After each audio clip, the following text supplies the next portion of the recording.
আজি চলচ্চিত্ৰ দিৱস। আইদেউ সন্দিকৈৰ প্ৰতি চূড়ান্ত ভেঙুচালি গোলাঘাট জিলা সাহিত্য সভাৰ। এৰাবাৰীত পৰিণত হ'ল আইদেউ সন্দিকৈ সাংস্কৃতিক সংগ্ৰহালয়। দীৰ্ঘদিনে লাগি আছে এটা প্ৰকাণ্ড তলা।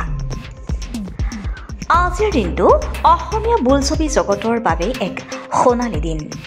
জয়মতী কথাছবিয়ে মুক্তি লাভ কৰাৰ যেনেদৰে গৌৰৱোজ্জ্বল ইতিহাস, তেনেদৰে জয়মতীৰ ভূমিকাত অভিনয় কৰা প্ৰথমগৰাকী মহিলা অভিনেত্ৰী গোলাঘাট জিলাৰ আইদেউ সন্দিকৈৰ বহু ত্যাগ, কষ্ট, আদৰ্শ জড়িত হৈ আছে। কিন্তু আইদেউ সন্দিকৈৰ দৰে মহিয়সীৰ নাৰীৰ স্মৃতি যুগমীয়া কৰাৰ নামত গোলাঘাট জিলা সাহিত্য সভাই আইদেউ সন্দিকৈকে চৰম ভেঙুচালি কৰাৰ অভিযোগ উঠিছে। জিলা সাহিত্য সভাই মাজে সময়ে ঠিক আপোনাৰ 17 ডিচেম্বৰটোতে আহে। আমি ইয়াত পাতোঁ, প্ৰতি বছৰে আমি এই নিয়মটো পালন কৰোঁ। গতিকে তেওঁলোকে আহে, মাত্ৰ সেইদিনাখনেই আহে কিন্তু দেই, আৰু অন্য সেই যোগাযোগ নাই, একো যোগাযোগ নাই। কিন্তু 1998-99 চনতে গোলাঘাট জিলা সাহিত্য সভাই আইদেউ সন্দিকৈ সাংস্কৃতিক সংগ্ৰহালয় স্থাপনৰ প্ৰস্তাৱ গ্ৰহণ কৰি জিলাখনৰ কমাৰগাঁও পানীদিহিঙিয়াত নিৰ্মাণ কৰে ভৱন। এই ভৱনটোৰ নাম ফলকখনহে যেন আইদেউ সন্দিকৈৰ স্মৃতি ধৰি ৰাখিছে। এৰাবাৰীত পৰিণত হ'ল আইদেউ সন্দিকৈ সাংস্কৃতিক সংগ্ৰহালয়।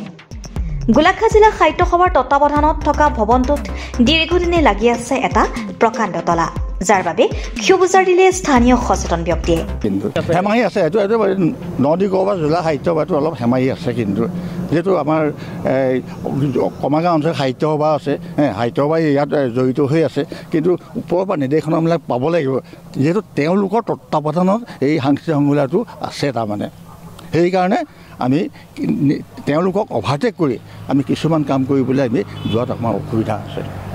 উল্লেখ্য যে গোলাঘাট জিলা সাহিত্য সভাৰ বিগত কাৰ্যকালত তফজ্জুল হকে সভাপতিৰ হিচাপে আৰু বন্তি বৰা সম্পাদকৰ পদত থাকি কাৰ্যকাল চলালে।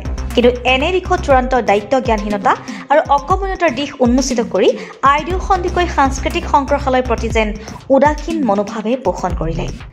আনহাতে গোলাঘাট জিলা সাহিত্য সভাৰ দুটাকৈ কাৰ্যকাল সম্পাদকৰ পদত থকাৰ পাছত বৰ্তমান বন্তি বৰাই গোলাঘাট জিলা সাহিত্য সভাৰ সভাপতিৰ দৰে আসন দখল কৰিবলৈও সক্ষম হৈছে যদিও চৰম অদূৰদৰ্শী ভূমিকা, দায়িত্ব জ্ঞানহীনতাৰ বাবে অৱহেলিত হৈ পৰি ৰৈছে আইদেউ সন্দিকৈ সাংস্কৃতিক সংগ্ৰহালয়। আজি গোলাঘাট জিলা সাহিত্য সভাই প্ৰতিষ্ঠা দিৱস আৰু চলচ্চিত্ৰ দিৱস পালন কৰি শিল্পীক সম্বৰ্ধনা জনাইছে।